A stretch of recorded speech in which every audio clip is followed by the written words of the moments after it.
கவனம் இருக்கும். अब की बार कौन जीतेगा?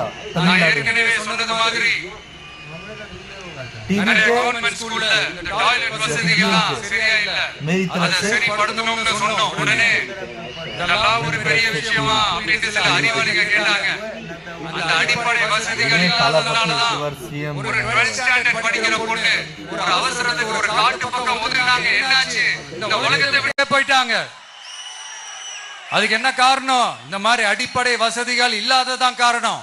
அதனால் என்னுடைய தாய்மார்களே, உங்களுக்கு பாதுகாப்பு இல்லாத இந்த அடிப்படை வசதிகள் கூட செஞ்சு கொடுக்காத இந்த தீய சக்தி திமுக அரசை என்ன பண்ணலாம்? தூக்கி வீசி அறிவோமா? எதுக்கு இப்ப அங்க இங்க சுத்திக்கிட்டு நம்ம ஊருக்கே வருவோம், நம்ம திருச்சிக்கே வருவோம். இங்க ஒரு மந்திரி இருக்கிறாரு.